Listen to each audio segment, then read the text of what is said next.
Rachel. This is the Staff and Graph podcast. It sure is. Jumpstart. Why don't we just jump right into it, shall we? We're going to jumpstart the podcast. We're going to jumpstart the podcast by talking about we are joining with Jumpstart as our charity of choice. It's a very, very important moment for this podcast, for you and I, because Jumpstart, their cause is very, very important to us. It's about giving kids, young kids, economically, I would challenged. say, from economically challenged backgrounds, the financial ability to join, like team sports as kids. Because we both have played team sports, relatively high level team sports, growing up, and those were extremely formative experiences for both of us. And every kid, regardless of economic background, should be able to participate in that. And Jumpstart is doing that. So it's a very watershed moment for the podcast. It is, and we're truly so excited that it's Jumpstart. Mm-hmm. I was able to attend their Play to Lead seminar last weekend, Mm-hmm. and Jumpstart, basically, their thing is they help kids overcome financial barriers to sport. Mm-hmm. But one of those barriers can also be the fact that, financially speaking, a lot of young girls don't believe that there are opportunities for them after playing sports. Yeah. So they don't really stick with sport. That's super unfortunate. So what Jumpstart has started to do is this thing called Play to Lead. And it is a seminar that happens, it happens as a weekend in Toronto. They do it in Edmonton as well, where they brought Shireen Ahmed. And if you don't know who Shireen Ahmed is, fix that. Mm-hmm. She's one of the best sports journalists we have. Like, she's up there with Rick Westhead and Katie Strang, in my opinion. She's that good. They had her run the seminar. And these girls were between 13 and I want to say 15 years old. Okay. So they get like a weekend of seminars. And then once a month, they get like a follow-up seminar class. And I'm going to be a part of that. So I'm really excited to work with these young women on what they're doing. Mm-hmm.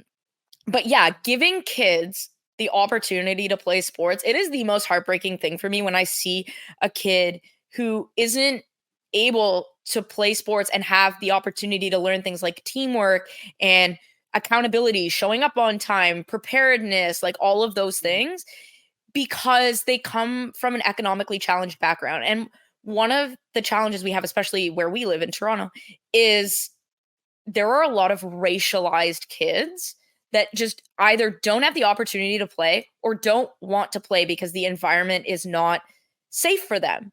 And that's something that's not okay with Mike and I. Yeah. And so we want to get involved. We're going to be front-facing people. Like I said, I'm going to be involved in Play to Lead.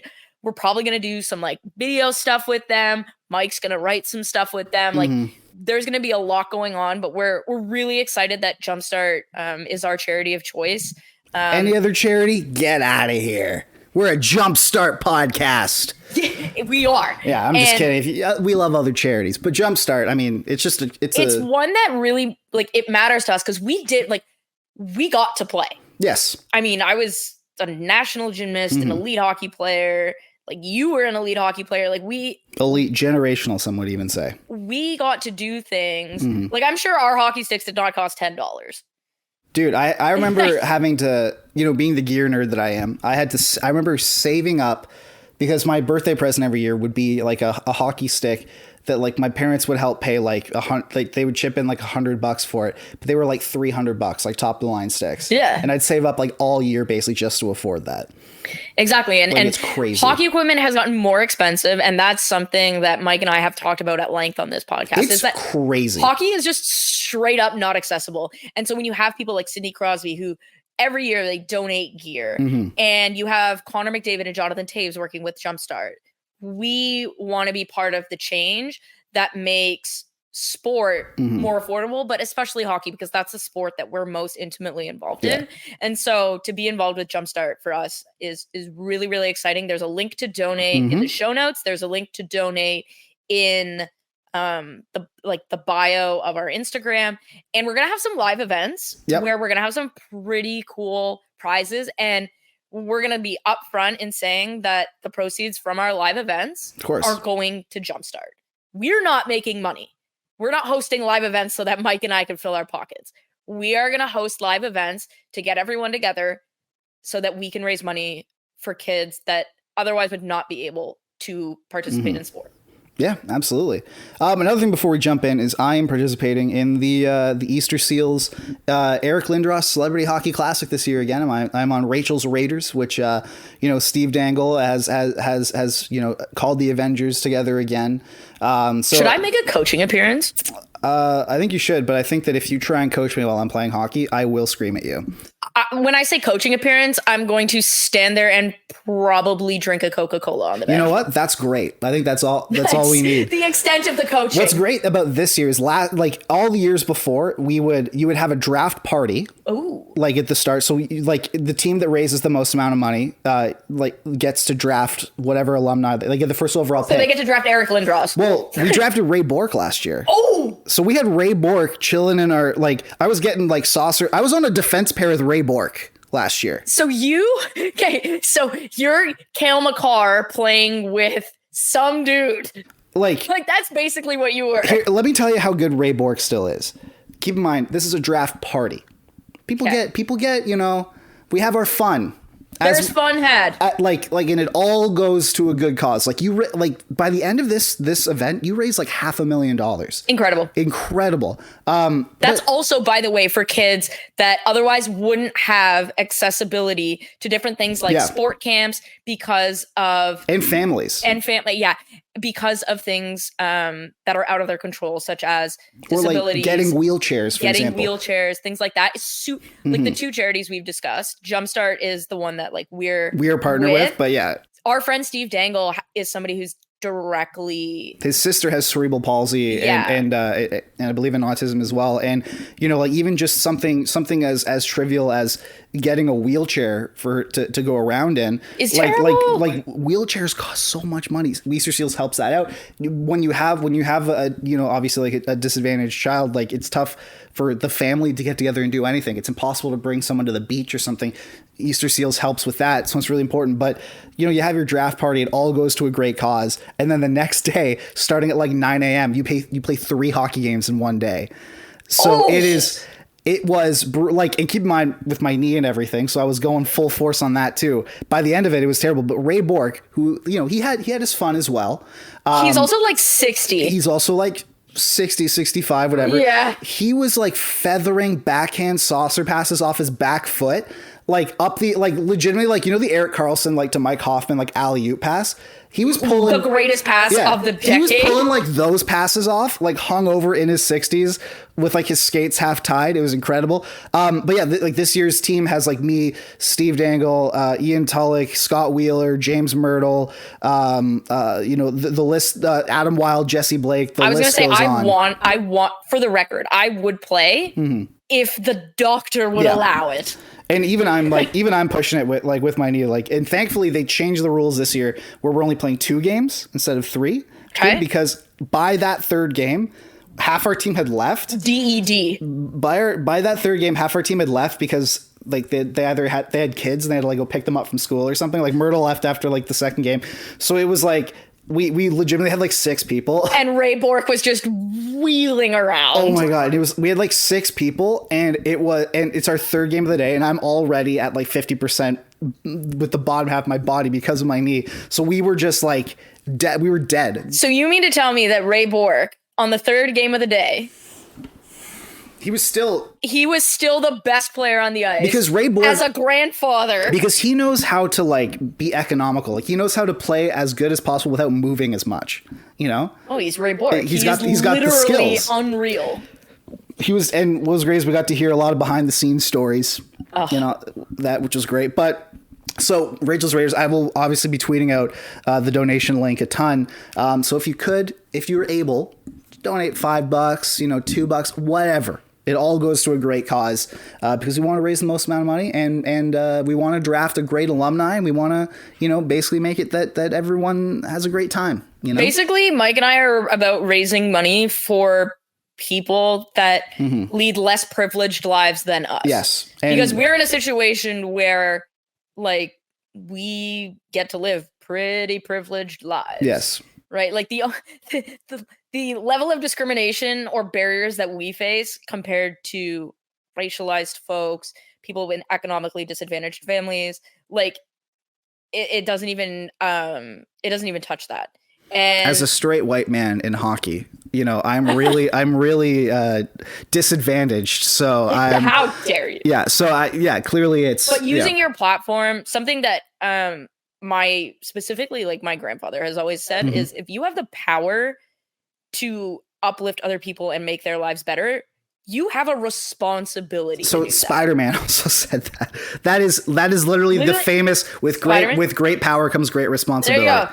So Rachel, we're instead of calling. I don't watch superhero movies, if you couldn't tell. Instead of calling Rachel's grandfather by his name, I will now be calling him Uncle Ben, because that is the character in Spider-Man he's dead, who says that. I will still be referring to him as Uncle Ben. Speaking of grandparents, I do have one housekeeping thing I need to mention. Okay, all right. So my grandmother listens to this show. It's like a way, and we haven't sworn.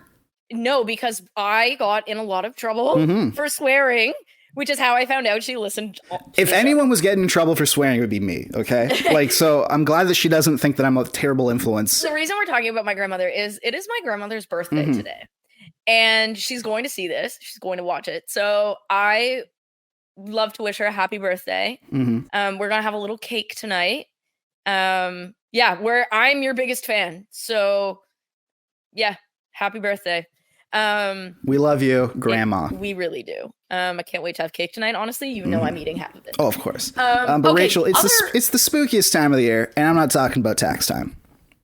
You're right. You're not talking about tax time. Because it's only tax time in Australia at this time. So it's spooky because Mike looks completely different. He got a fresh cut.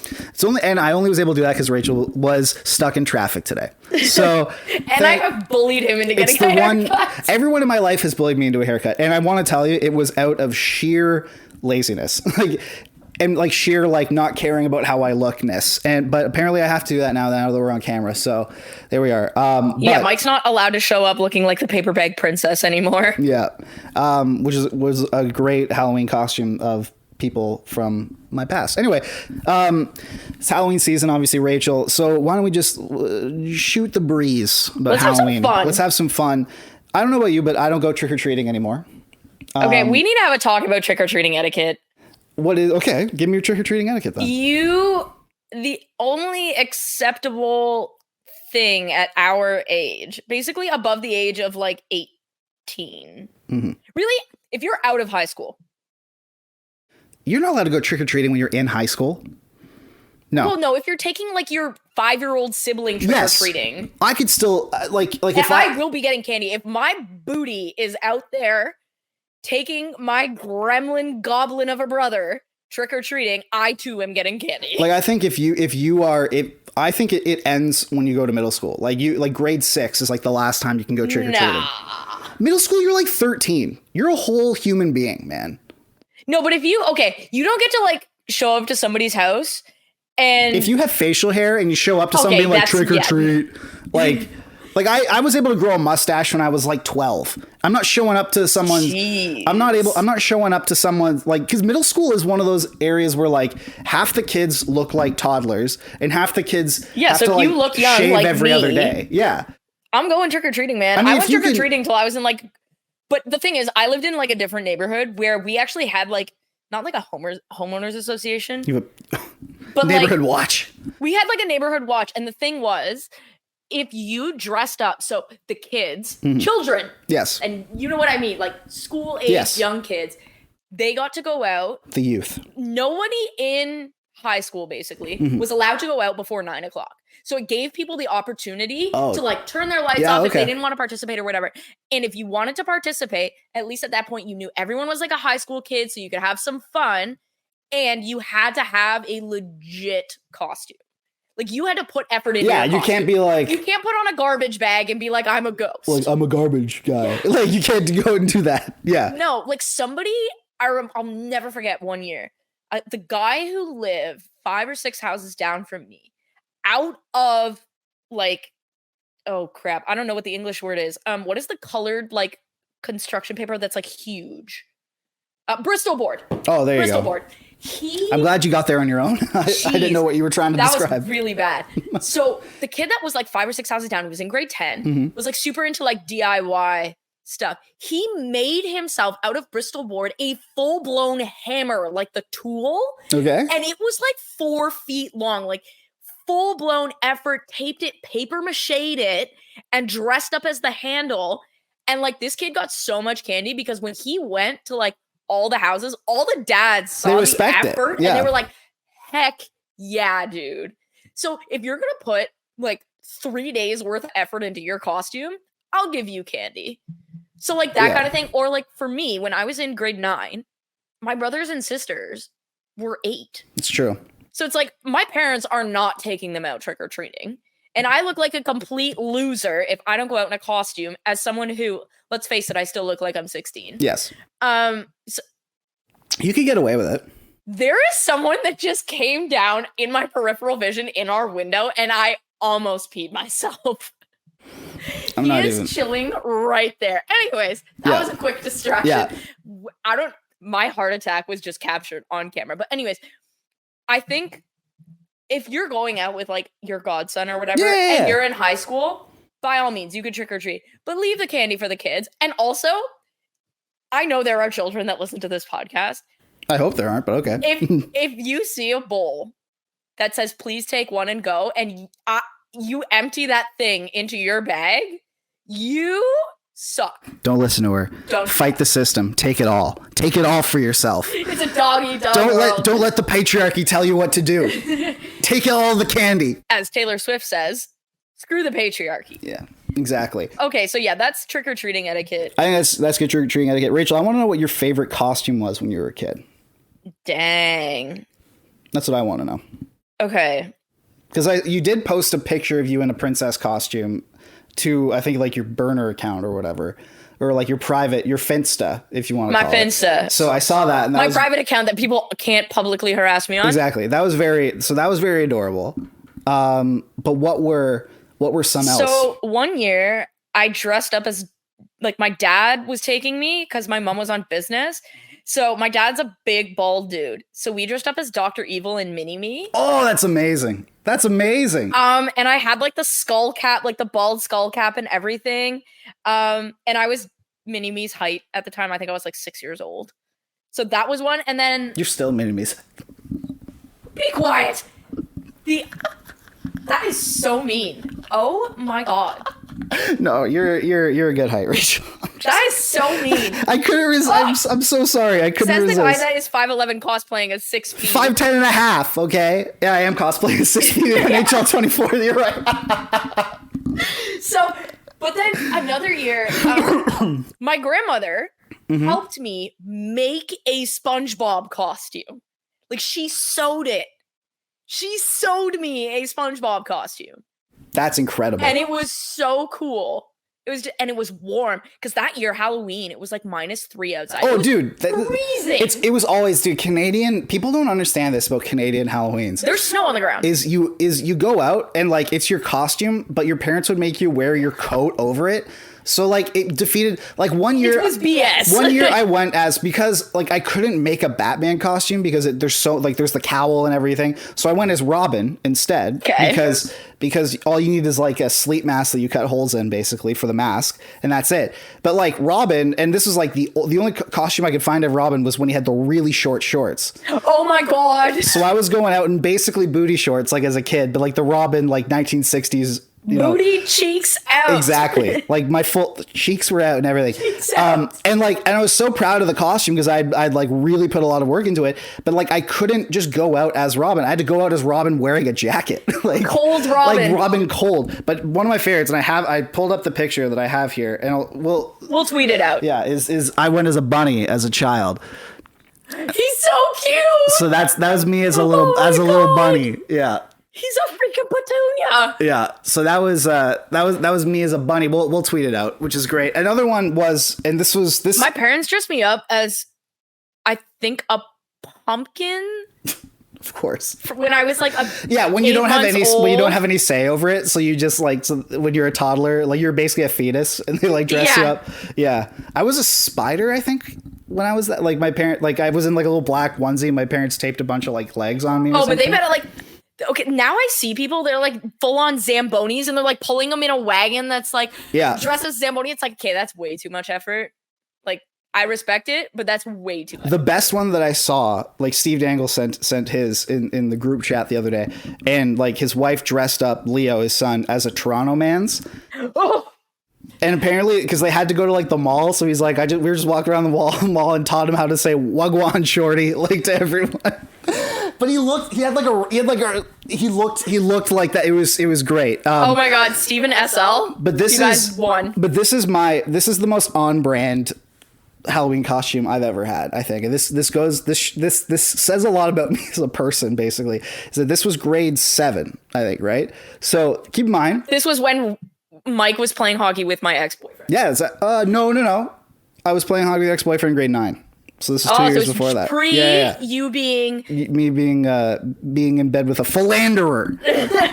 But no, so this is grade 7. And keep in mind, this is 2009, I think. This is the year after The Dark Knight came out. Of course it is. So it's big. So I'm like, I'm going to go as the Joker. Oh, This is going to be great.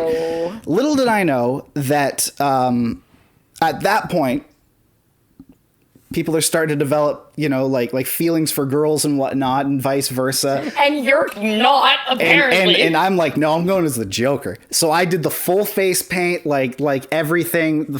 They didn't let me, because our school, like the school that I went to is Deer Park. Shout out Deer Park. There were still like young. It was children. It went up until it went like I went to a different elementary school, but then when I went to middle school, I went to a school that was like K to 8, basically. So they would do there were. I went to a school that was K to 12, just so yeah, I get it. So every year they would have like the little kids parade in their car. They wouldn't let me stand outside. I loved those. They wouldn't let me stand outside because I was scaring the kids because of my face. I wasn't doing anything. It was just that. So they have a dance. Everyone's like slow dancing with girls, and I'm sitting there sweating my makeup down in like a full Joker outfit, just being like, man, maybe I miscalculated here. This is Mike's Joker origin story. If that doesn't encapsulate like who I am as a person, then I don't think anything does. But it was when I realized like, oh, maybe I should start like growing up a little bit. There was these. I think my favorite Halloween year was first year university. Of course, everyone goes crazy. Okay, so there was that, and I happened to also. So we had our res Halloween party the weekend before, because that was just when we decided, hey, we're having our thing. Because Halloween party was like Wednesday for that year. And the weekend after, I was heading down to, I will not name the school because they'll get in a lot of trouble, to a relatively large American school that has a relatively well-known football team. We'll go with. Okay. So I was a firefighter that year, and I was dressed as a firefighter exactly how you think I was dressed, which is just to say there was not a lot of clothing.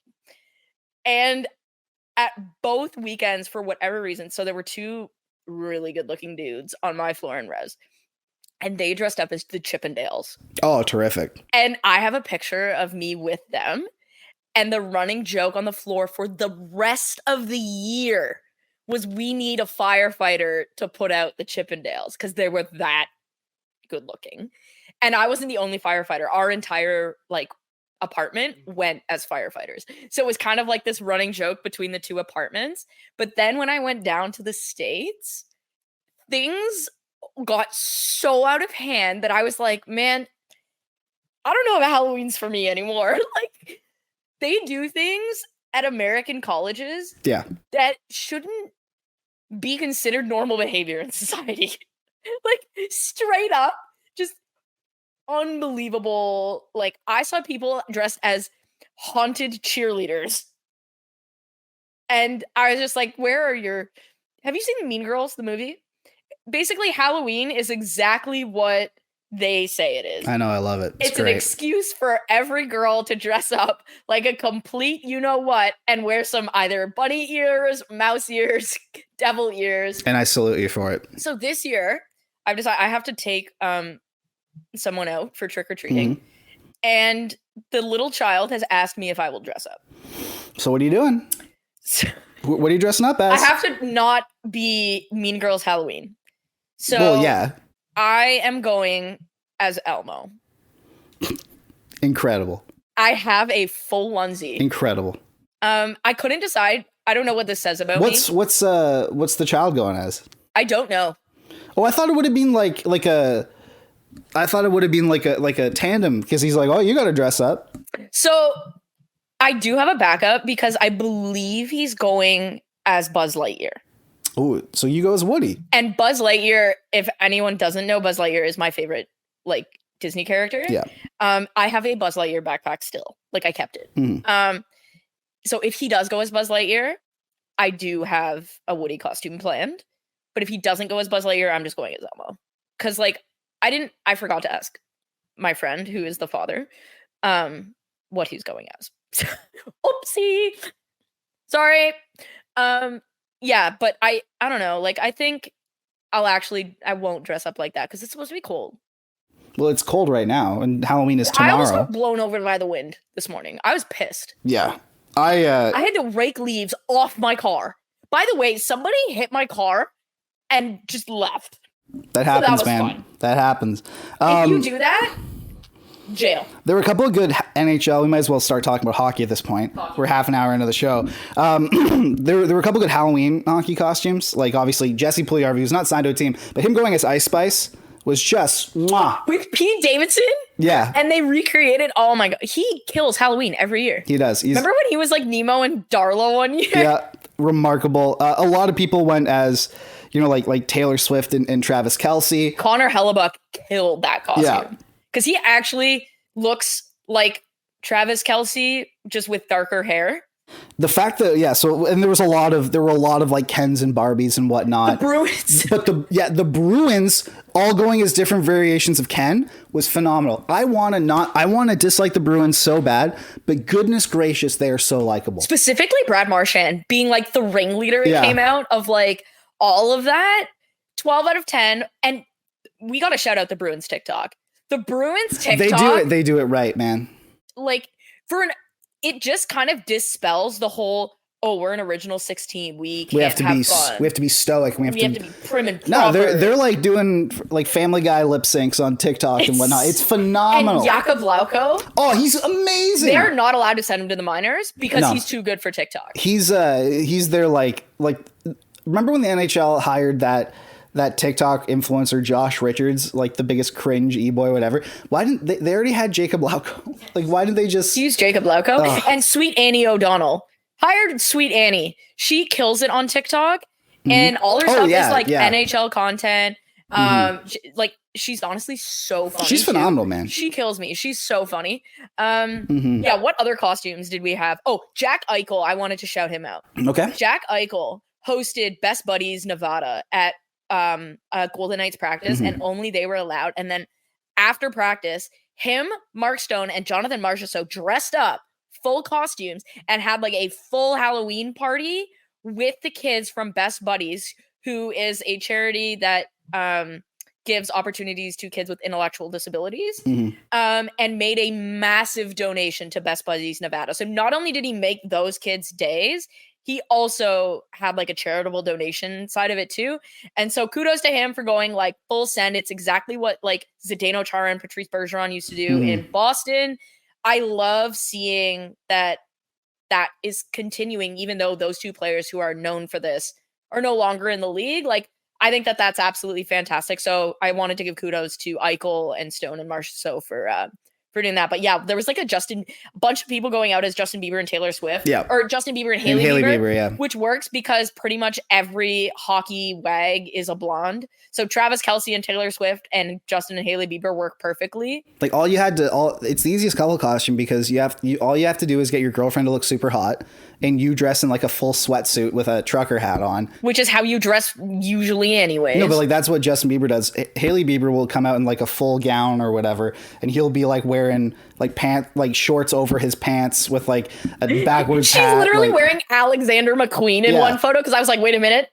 I saw that dress somewhere. And it was a whole, like, Alexander McQueen, probably like a $3,000 dress, I want to say. He is literally wearing something that you would find in a garbage can. It's hilarious. Over the weekend, though, this might be news to you. Rachel, you and I, our jobs are to cover hockey. and yeah, this might be news to some people who might be listening to this, is that there was an outdoor game over the weekend that included the best player in the league. There was. No one knew about it. The Heritage Classic between the So can I tell, like, it is our job to cover Yeah. hockey. Like, we literally cover hockey. That's how I pay the bills. Have a friend who was physically playing in the game. I did not know what time the Heritage Classic was taking place. That is not good. I posted about it on Twitter, and I got a very funny amount of response because I got the day wrong when I posted it on Twitter. Rip. On Saturday, I was like, there's a hockey game, there's an outdoor hockey game featuring the best player in the league tonight, and the NHL has not marketed it at all. And within a minute, I got 13 responses that said it's tomorrow instead, That's kind of just goes to show I just accidentally proved my own point. Has this been the worst marketed outdoor game ever? I think it might be. I would say worst ever. No, worst ever given the circumstances. Because there was probably one that was the Ducks and the Kings that no one knew about. I didn't even know it happened until a week after it happened. So, but here's the thing: the Heritage Classic is actually more important because none of the outdoor games that have happened since basically Crosby in Buffalo happened if 20 years ago, in 2003, the Heritage Classic doesn't happen at Commonwealth Stadium this way and isn't a smashing success. Between the Montreal Canadiens, the Edmonton Oilers. Exactly. Yeah. So I thought that this was an opportunity, one, best player in the game, probably second best player in the game, both playing. One, coming back from injury, that seems like it's sort of important. Yeah. Two, you've got ESPN and TNT now. I'm begging you to just go to your broadcast partners and say, you do the marketing plan and we'll go with it. No, just literally, if you're ESPN or TNT, don't give them a say. No, because the NHL doesn't want to let them push. Concede. You know? Right, but what I'm saying, you look at the Christmas Day NBA games. Yes. Those things are marketed so much that I feel they're marketing them right now. It is October 30th. They're marketed to the point where I'm not going to watch them out of spite because you've jammed this down my throat. I just want to get drunk and play games with my family on Christmas categories. I don't want to watch. But I love those. My sister and I watch those together every year. I'm not watching it out of spite because it's marketed so well. We're talking about the Battle of Alberta. I know the NHL doesn't like the whole individual marketing thing, and I get it. And I know that I disagree with it, but in this specific situation, you could have gone Edmonton Calgary. You had the rivalry. The Oilers showed up as actual Oilers, and the Flames showed up as actual Cowboys. Yeah, you could have marketed the heck out of that. There could have been a pregame thing with hey, our guys are showing up like this. And they both had the overalls had labels and the Oiler gear had labels. So you knew it was happening, right? You could have done a pre-thing on why we're doing this. Apparently it was Nazem Kadri's idea in Calgary. Why do we not have a feature on why it was his idea? Why do we not have superimposed when a player's traded, that jersey superimposed on them within 15 seconds? Why do we not have something like that? Why is Wayne Gretzky not talking about the Oilers and the Heritage Classic? Why did I? Yeah.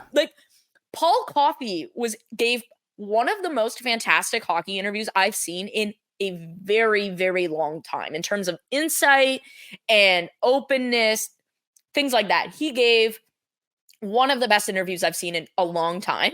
That should be all over the internet.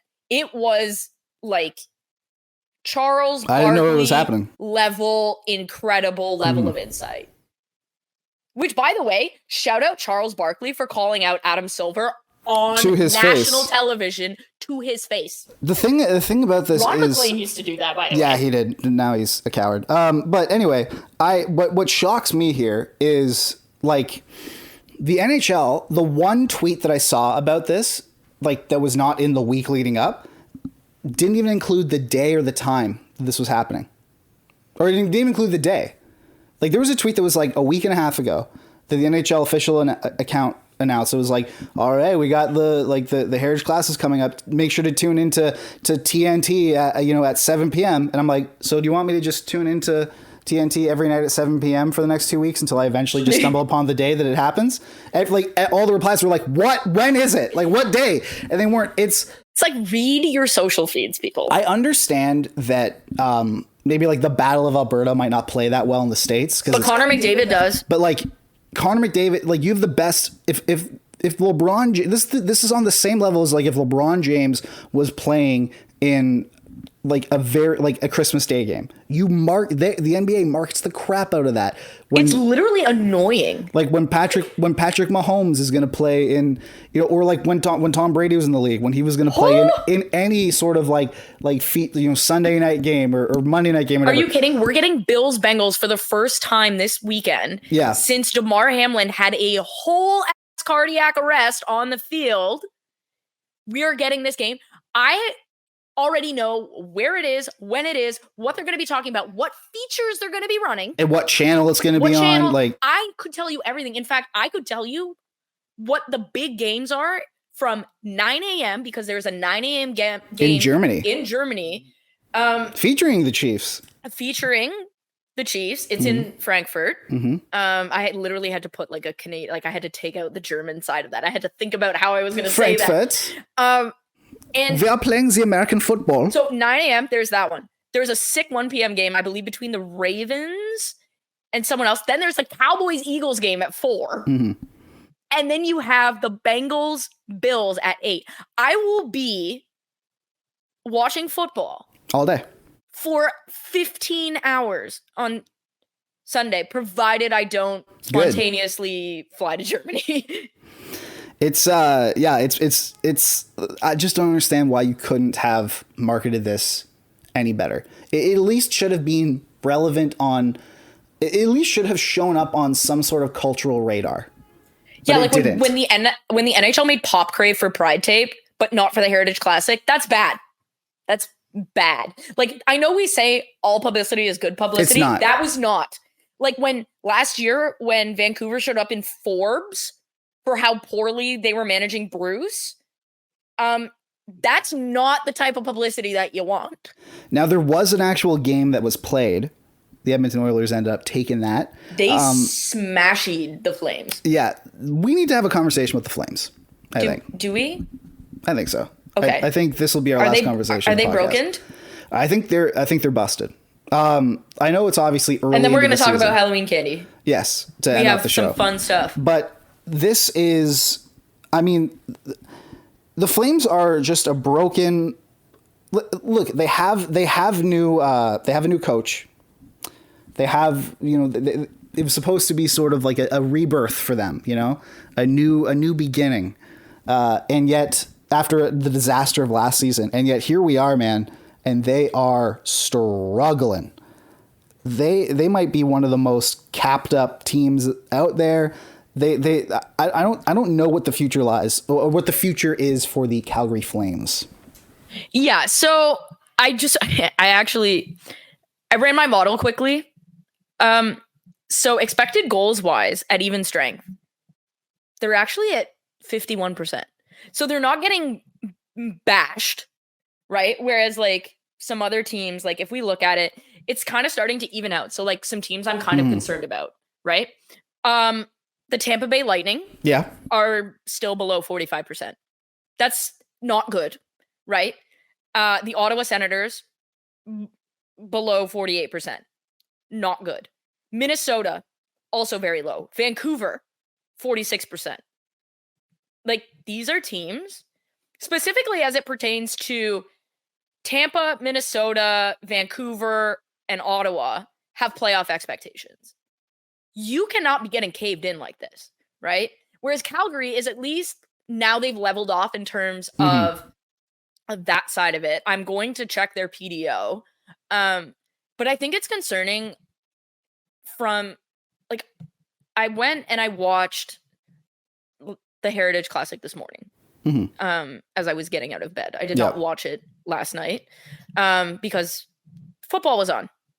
And that takes precedence. When I get paid for football, yeah, it does. Yeah. So I watched it, and one of the things that I noticed is, so the Oilers, I mean, it came out that they had a meeting with Paul Coffey and Ken Holland. Mm-hmm. It came out in the Paul Coffey interview. He basically laid out exactly what he said, and I thought the message was really good. And he said, he's like, the Oilers, they're going to come out and we're going to be firing. At one point, the shots, I believe the shot clock read 22-5. Halfway through the game, I was like, have we even flooded that side of the ice, like the side that Calgary is trying to score on? Because like it felt like Edmonton had played the entire game up until that point in Calgary's zone. And then Calgary kind of find their legs halfway through the game. But at that point, you have now effectively not played 30 minutes, right? There is a part of me that wonders about the impact of the death of Chris Snow, because I know a lot of those Calgary players were very close with him. And when you lose somebody, I mean, Elvis Merzlikins lost his best friend and has not been the same since. Like, he just hasn't. Matt Murray hasn't been the same since he lost his dad. Yep. You don't understand, especially as a professional athlete, what it's like to lose somebody tragically and have to continue to perform. Like, there is actual studies done by institutions on this type of thing, and it shows a significant drop-off. Like Brock Besser was terrible the year he lost his dad. No kidding. Grief like rewires your brain, and grief like has a physical impact on you. Well, I mean, like, you've seen me behind the scenes. Like, there have been days that I've basically been unable to get out of bed because if I get up, I will puke dealing with grief. Like, it can be really hard. And so I wonder if maybe they deserve a little bit of slack there. But then you look at this, they've signed Michael Backlund and named him captain, right? It's come out that they're really far down the path with Noah Hannafin. Yep. But now we're kind of at a situation where you've got, obviously, Elias and Lindholm. You've got Michael Backlund. You've got Michael Backlund signed. You've got Elias Lindholm unsigned. You've got Noah Hannafin unsigned. Are you maybe stepping back and going, let's wait? Because if we're going to be bad, being bad when Cole Yzerman, Macklin Celebrini, and Ivan Demidov are at the top of the draft board might not be the worst thing. Like, what do you maybe look to trade Hannafin and Lindholm and get? Because you can really, we talk about what Dallas did with their rebuild, where it was kind of like, see you later, because they draft really well. Does Calgary draft well, though? Calgary drafts well. They haven't developed well. And I think part of that was Daryl Sutter. Oh, yeah. So I think that's the difference. Because Jacob Peltier looked fantastic before he got his shoulder ripped out of his socket, right? Rasmus Andersson was developed beautifully by the organization. Dustin Wolf has been developed beautifully. Who needs to... And all of this is Ryan Huska, by the way. And Mitch Love. Yes. Who they lost. Oh, right. They lost Mitch Love. But Ryan Huska, who was part of that development, is there. And so I wonder if maybe you look, because you have Backlund, you've got Dustin Wolf, you've got Rasmus Andersson, you've got Mackenzie Weegar, you've got Nazem Kadri. Like, you've got Jonathan Huberdeau. Yeah, we're going to get there. You've got pieces. So if you can maybe trade one of or both of those guys and give yourself a shot at Macklin Celebrini, who will be in the NHL next year. He is that good. I think Cole Yzerman probably will be too. Macklin Celebrini is he's the youngest player in college hockey, and he's leading them with, I believe it's 8 goals or 9 goals in 6 games. Yeah, Macklin Celebrini is having the real deal. Put it this way. Macklin Celebrini is having the best college year since Paul Kariya. That is, yes, I've included Jack Eichel in that. He is having a better college start than Jack Eichel, Adam Fantilli, you name Jonathan it. Taves. Jonathan Taves. Since Paul Kariya. And Paul Kariya is, we don't need to even have That's legit, talk man. About how good Paul Kariya was. So I wonder if, do you trade Hannafin? Do you trade Lindholm? I think you could get... You get so much for Lindholm specifically. Wow. Could you get... Oh my God. Think about how many teams want a number 1 center. The Boston Bruins, hi. Well, I mean, listen, I don't think Lindholm is a number 1 center right now. I think that he's a great number 2. He reminds me a lot of the Kadri tier, maybe a little bit higher. Yeah, I think he's...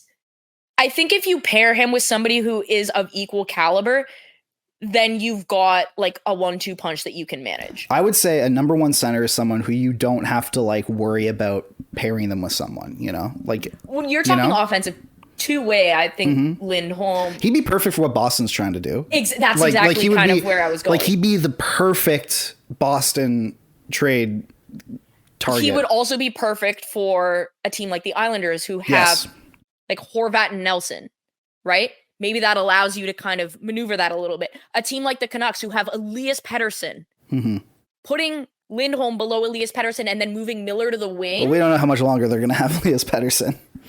No comment. Yeah. Absolutely no comment. But when you have something like that, I think is a good opportunity there. I think the Sharks are going to probably look to trade guys like Couture and Hurdle. So I think there'll be centers on the market. I wonder if Calgary maybe inserts themselves into that. You know what? A team that just came to mind. Having Nick Suzuki and Elias Lindholm, that's a good 1-2 punch. Like if Montreal can get Elias Lindholm, having a 1-2 punch of Suzuki and Lindholm is effectively similar to Suzuki and what Pierre-Luc Dubois would have been, except he's not French. That's sort of, yeah. And he's way better defensively. Yeah. Not as good maybe offensively, but way better defensively. But man, I know you want to talk about Jonathan Huberdeau. I do. So I'm just looking to see if what the Habs would have to give up, like raw sort of asset wise. Like they have the assets. They have the draft capital. It's funny enough, they have like a conditional Calgary first. So just give it back. So you just give it back, but they have they have their first. Right, but then you look at the prospects: Lane Hudson, Philip Machar, David Reinbacher. If you really want to go in there, like Caden Primo. Although Caden Gooley, I would not trade him. If I'm but Montreal, still. I trade Reinbacher before I trade Caden Gooley. Yeah, I'm just saying. You got Slavkovsky. You got Owen Beck. Emil Heineman. The only guys I think are like should be completely and utterly off the table are Lane Hudson and Caden Gooley. I don't think people realize how good Caden Gooley is. He's very good. Like, people are all excited about Arbor Xhekaj. Imagine if Arbor Xhekaj was a top pairing defenseman. Like, imagine if and don't get me wrong, I love Arbor Xhekaj. That guy is awesome. Just imagine all the same stuff, but top pair capability. Somebody compared Caden Gooley to Chris Pronger. Woohoo! As somebody I respect like a lot. And I don't love comparisons at all. Like, I hate them. I understand why the comparison is made. And it's because Chris Pronger was an SOB to play against. But he was a top pairing, minute munching, penalty killing, absolute nightmare to play against. And that is exactly what Caden Gooley is. Can you rebuild, though? It's a good question. Can you rebuild with a $10.5 million player on your books for, including this year, the next 8 years? Yes. You think so? Well, the Stars did it with Ben and Sagan. So it can be done. It can be done. You just have to also, they got Jake Ottinger, Dustin Wolf. Yes. Like, they've got that. Okay. They have to actually use Dustin Wolf, though.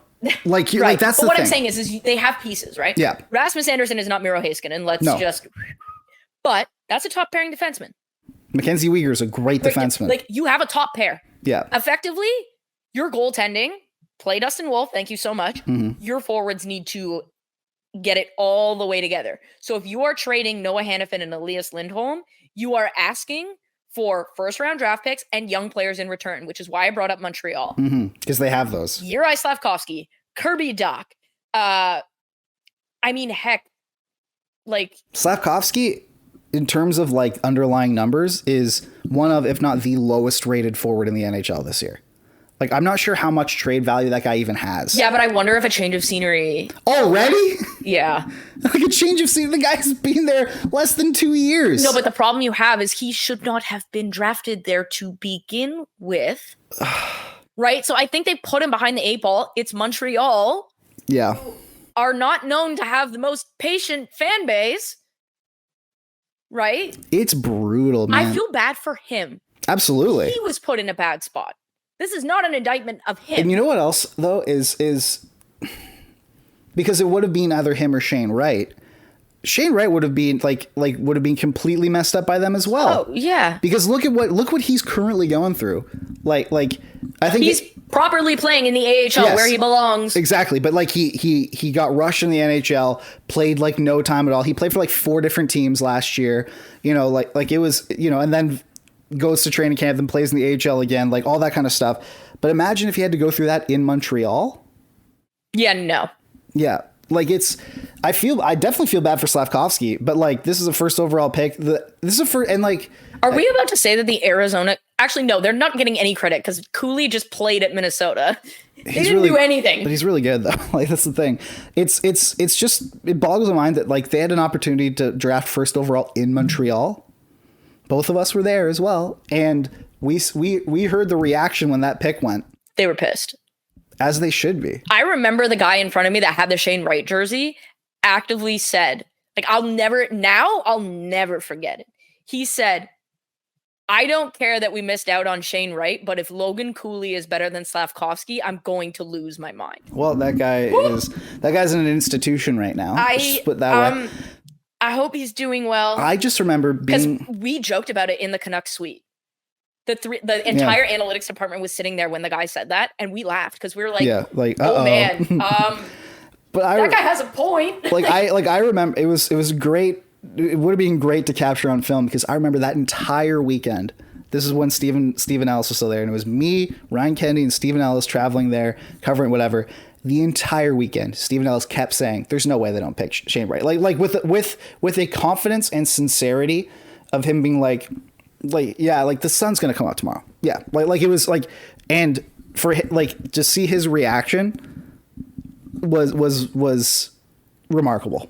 Well, and it wasn't even just that. It was, I remember like the conversations that were being had among the people at the draft, right? Like the rumblings. Yes. Like the whispers. Yeah. They weren't even whispers at that point. They were like earthquakes. Mm-hmm. And the earthquakes were that not only did Montreal not have Shane Wright at the top of their board, that they had him at 5. They had 4 players ahead of Shane Wright. Like, I don't understand why they didn't pick like Nemec, Yurchek. No, here's what I don't understand. Like, why they pick Slavkovsky? I'm going to wholly disagree with you there. Oh, okay. So they had Gooley already. Yes. Right? And Jack Guy. Mm-hmm. They just that night they traded Romanov. Right. Like they had what was happening there. They just acquired Kirby Dach and they decided they were going with a forward, Slavkovsky. Okay. That's who they ended up taking. If you are deciding that you're going with a forward, right? Mm-hmm. You have 3 options at the top of the draft then in that draft. Okay. Yuri Slavkovsky, Shane Wright, and Logan Cooley. Mm-hmm. So what you have there are 3 very different players. One is a winger. Yep. 2 are centers. There's the first thing. Second thing, one is a highly, highly skilled, arguably the most skilled player in that draft. The second one is a 2-way guy that is very similar to the player you have in Nick Suzuki. Mm-hmm. Right? Who is having a fantastic NHL career. More of like a Jonathan Taves type, you know? Exactly. Yeah. So you have 3 very different paths in the same way that this year they had very different paths with David Reinbacher or Matvei Michkov. I again think they made the wrong decision. But when you look at it, how do you look at saying, okay, we're not drafting a defenseman, we're drafting a forward? How is the forward, if at that point, how are you not drafting the forward with the highest ceiling? Which at that point was very clearly Logan Cooley. Mm-hmm. Right? Was Logan Cooley maybe not as good as Slavkovsky at the draft? Maybe, but you're not drafting who the best player is today. No, you're drafting best player available, like who you think is going to be. Who's going to be the best over the next 15 years? Mm-hmm. I mean, we're in year 2. And it's pretty obvious that it's Logan Cooley. Like Logan Cooley. That was obvious last year. When Logan Cooley wasn't even in the NHL. Exactly. And so I think I'm fine if you decide we want to take a forward. Actually, I'm not really fine if you decide that. But like you'll give it to him. I'll live. Mm-hmm. But if you decide you're taking a forward and then you don't take the best forward, I don't know what to like. At least they took David Reinbacher, who was objectively the best defenseman available. He's a very good defense. I saw him at the World Juniors and all that. Like, very good. I was like, okay, I disagree with this. And you could kind of see that Jeff Gorton disagreed with it too. But he was like, we're taking the best defenseman available. I'm okay with that. Fine. Like, you're passing up on Matvei Michkov, like, which is going to look real bad in hindsight. It's probably not going to look great. But David Reinbacher would become a very good defenseman for them. If David Reinbacher is paired with Caden Gooley, that will be one of the best defensive pairings in the league. Mm-hmm. It will not be as good as a pairing of Logan Cooley and Matvei Michkov. That would be terrifying, actually, now that I think about it. And the Arizona Coyotes had the opportunity to do that. And they chose the biggest Russian guy on the planet. So we're not going to take Michkov because he's a Russian. We're going to take the other Russian. That didn't make a lot of sense to me. Didn't they take 2 Russians the first round? They took a Belarusian, Daniil But. Same thing. But yeah, he went a little. I like Daniil But. He's super, super raw. Mm-hmm. That was way too high. I like how his last name is Butt. But yeah, Calgary is in a situation where I think they have pieces in terms very similar to Dallas, right? Yes. You've got a drafted goaltender. You've got 2 legitimate defensemen where at the time they had Klingberg and Ryan Suter, I believe, who was playing well.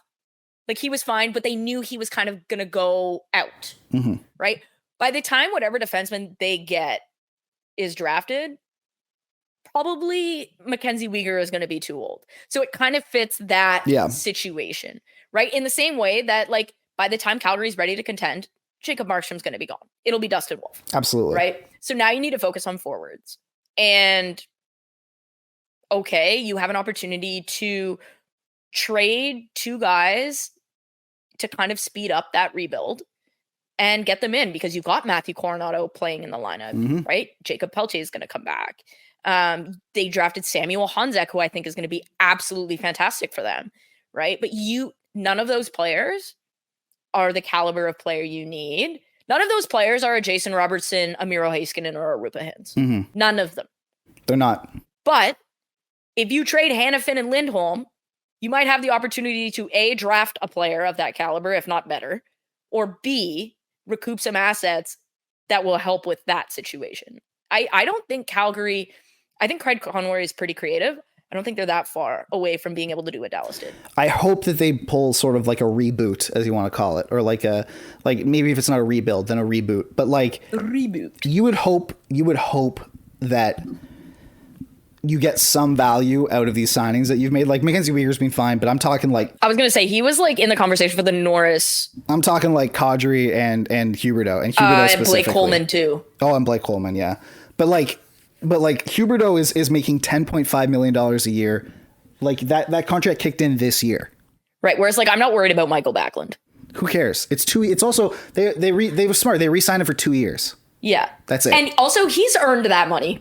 He's earned that money. He was horribly underpaid. He's earned that money over the course of his career. He's going to retire as a Flame probably. Like, if I see a single Colorado Avalanche fan at any point say Nathan McKinnon is overpaid, I'm literally going to frame the picture of him holding a Stanley Cup with the amount of his contract underneath. It was like 6.4 or something, and that was it. Yeah, like it was crazy, or 6.2 I think it was. Yeah. But like Jonathan Huberdeau, he doesn't even. It's funny. I was listening to this, or I saw on Twitter, like the Flames Nation podcast that they have, and they would know. They watch every game, and the hosts were just like, "It's not just concerning that like the production isn't there. You aren't even seeing the flashes of the player he used to be. Like you're not even seeing sort of like little." Like I said, like flashes of the 115 point player. You're not even seeing like glimpses into who he used to be. He's losing the puck he's losing every board battle. He has a less than 45% expected goals. Yeah. At 5-on-5. At 5-on-5. And it's funny because last week before the Shane Pinto news, we were going to talk about him, and you were like, well, he's actually performing better than ever on the power play. And I'm going, oh, good. That means that his 5-on-5 stuff is even worse than I thought it was. Yeah, his 5-on-5 is like brutal. Really, really alarming. He's lost. He has legitimately lost a step now that we have seen from NHL Edge. Like if you look at his, like I don't get me wrong, I have a lot of respect for Alan Walsh. Mm-hmm. There's no arguing that. No, if you can see it. Like the numbers prove it. Like if you look at NHL Edge, like his average speed has dipped by about 10%, if I'm not mistaken. And his amount of 20 mile per hour speed bursts has dipped like the percentile that he's in with the league. It's dipped like crazy. Jonathan Huberdeau used to be in like the 80th percentile or whatever of like, you know, speed bursts, basically, as you're going to call it. He's in the 50th now. Yeah, so that's I'm not sure what that says, whether it's a lack of foot speed or just even a lack of explosiveness in his game. Yeah, I wonder. I want to say part of it is stylistic, because Florida was a very like run and gun type. Like it was very like north and south. That's how Joel Quenneville. That's how Paul Maurice. Like that's. Well, no, that wasn't even with Paul Maurice. That was with Andrew Brunette. Yeah, Andrew Brunette. Thank you. I was like, who is the other coach? Paul Maurice did a completely different. But that is a Joel Quenneville, Andrew Brunette. Absolutely. I mean, look at what Nashville's doing this year, right? Yeah, look at what Chicago did under Joel Quenneville. They literally won Stanley Cups playing that way. So I wonder stylistically if it's an adjustment, but at the same time, that doesn't change how fast you could skate, right? And so that's really concerning. They need, and that I think he needs, I hate to say it because like, I don't want it to come off as like a slight on him, but I think to be the 110 point player that we all saw in Florida, he needs an elite center. And what this tells me is that Sasha Barkov, as much as he's definitely not underrated or underappreciated anymore, at least, is a whole lot better than people still think he is. Right? Like Matthew Tkachuk is very good. Because Nazem Kadri is a very good player. He is not Sasha Barkov. You know? And when they signed him, like he's getting paid $7 million and everything, but like he was a very good number two. Like he's what we like to call like a luxury piece. This is why he won the cup as a 2C in Colorado. He was playing behind Nathan McKinnon. Yes, exactly. But like the Heritage Classic last night, like the what's it called? The Huberdeau, Kadri, Coronado line, that was being deployed as the Flames' third line. Which is crazy because Matthew Coronado was the best player on that line last night. Do you want to know who, by the way, in line rushes? He might be he's very good. Favorite young rookie, not named Bedard Cooley. Yeah. Do you want to know who, and we'll move on to a quick talk about candy bars because we're already over an hour, so we should probably wrap her up. But do you want to know who was on the first line for Calgary last night? Oh, it was like Trevor Lewis, wasn't it? No, it was Trevor Lewis is back on the Kings, by the way, so he's not even there anymore. There you go. He was, and it was a Leafs alumni. I'm going to try and get you to guess here. It was a Leafs alumni? Recent Leafs alumni. Oh, man, I don't even know. Dryden Hunt. Shut up. Dryden Hunt was on the first line last night. Okay, I take back everything I said about Ryan Huska. What are you doing, sir? Beats me. Because if you're putting anybody on a first line, put Matthew Coronado on the first line, please. No, they have to deploy their 17.5 plus Coronado's ELC $1 million third line. They have to do that. Great. Before we head off, Rachel, hit me with your top 5 candy bars. Halloween candy bars. Okay, well, there's chocolate and there's candy. No, sorry, chocolate bars. Let's do chocolate? All right. In the States, they just call chocolate bars candy bars. I don't know why. Excuse me? Yes, that's what they call them.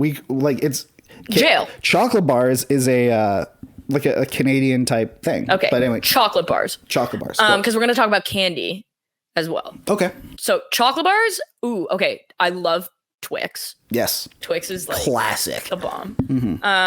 Crunch. I'm a big Crunch girl. Never been a big Crunch girl myself. Well, you've never been a girl, so there's that. I'm not a big Crunch girl, if I'm going to be honest. Not a girly pop? No. Okay.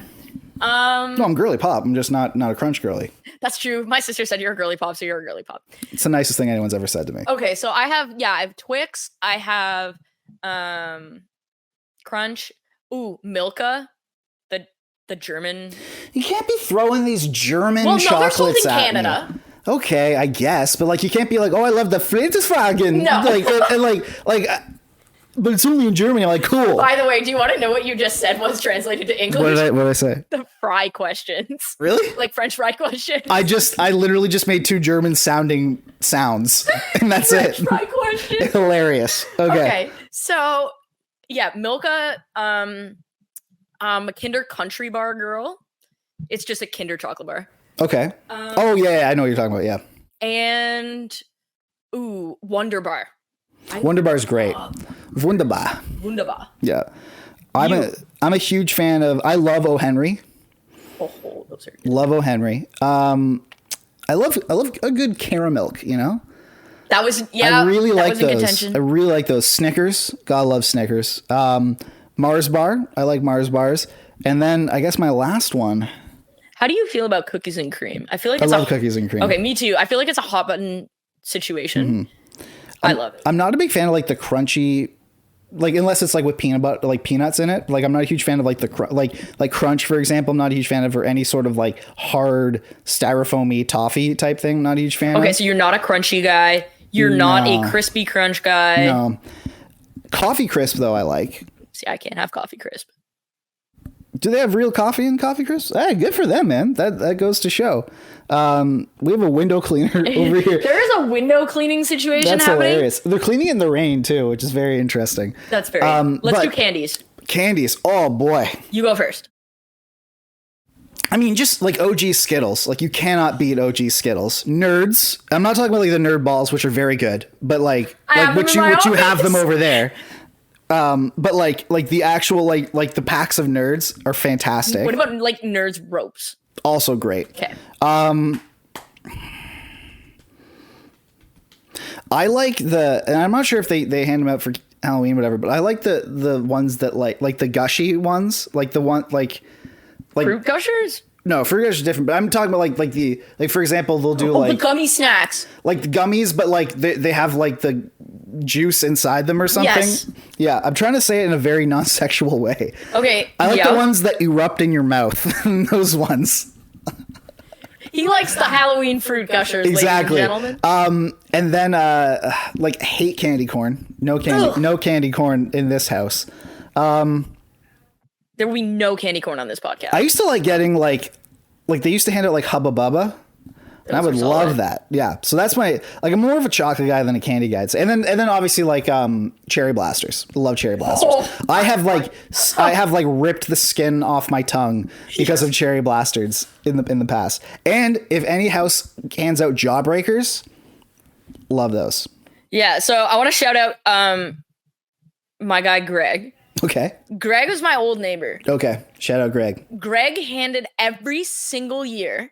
You showed up to Greg's house. You walked through his haunted house. Oh. Like everything. Then he brought out a box and you got to pick a full-sized chocolate or candy from the box. Mm-hmm. There were 50 varieties. And then if there were leftovers, he would donate them to like the shelter, like the food bank or whatever. That's great, man. Greg is the freaking goat. We gotta get Greg on the pod, man. Yeah. He's great. I don't know where Greg is, but shout out Greg. My favorite candies, though, not that this will come as a surprise to anybody. I'm a chocolate and a candy girl. I eat shockingly. Yeah. Your favorite candies is full cans of Coke. That is it. Okay. Wow, outed. Shockingly, I like Nerds gummy clusters. Wow. I've been eating them for dinner. Mm-hmm. So there's that. Part of a healthy dinner, healthy breakfast. This body is a temple. Absolutely. Absolute garbage. Still a temple, though. It is a temple. Mm-hmm. So I like Nerds gummy clusters. Sour Patch Kids. Yes. Must have. Love me some Sour Patch Kids. If you want the candy key to my heart, Sour Patch Kids. Mm-hmm. I'm with Mike. Skittles. Yeah. Skittles were my grandparents always gave me Skittles. So Skittles. Do M&Ms count as candy or chocolate? That's actually a really good question.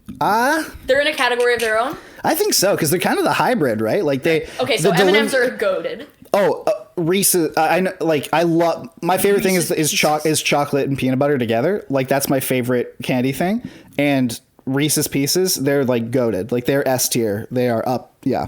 Amazing. I don't know what S tier is, but anyways. S tier is like the super like it's above A tier. You know? Yeah. So we got Sour Patch Kids, we got Skittles, we got Nerds gummy clusters. Mm-hmm. I probably could just like walk over to my cupboard and just look in there. Look in to like see what's in there. Cherry blasters, I'm with you. Yes. And the other one I'll say is sour watermelons. Yeah, those are really good too. Holy moly, are those good. I love them. Also, like the gummy Coke bottles that they would give out, those were great. Those are great. I am a fan of Fuzzy Peaches. Yep. But like they're sort of like my, if there's nothing left, I'll get those. I still like them. How do you feel about Swedish berries? They're kind of in that category. Like they're not really anything special to me, you know. But like you give me some watermelons, or you give me like some sour cherry blasters, any of that, I'll be, you know. And not that anyone gives them out. Yeah. But they gave them out in Germany, and so as a child, I loved being able to just like delve in. Haribo makes mini gummy bear packages, so like you can buy like the big ones, but Haribo gummy bear packages that are like basically the size of your palm. Yeah. So you weren't just like giving full send children like massive gummies, and the gummies are really small too, so like nobody's gonna choke on them or anything like that. They're tremendous. I have them over there, and Mike watched me eat a bunch of them at 10:30 in the morning before we recorded this podcast. It's great. So yeah, those are my. We hope you all get Halloween candy. And by the way, discount Halloween candy is on starting at 5 p.m. on Halloween night, if you didn't know. Really? So if you don't think I'll be going to Costco at 5 p.m. tomorrow, that's where you'll find me. And then you will find me at the Leafs game. Fantastic. You'll also find me at the Leafs game. I'll be in the press box. All right. Until next time, until Thursday, we'll bid you farewell. Stay safe. And don't give away Halloween candy with drugs in it. Not that anybody does that. It never happens. But just in case you're thinking of giving away expensive drugs to children that won't appreciate them like you, don't do that. We'll be back on Thursday.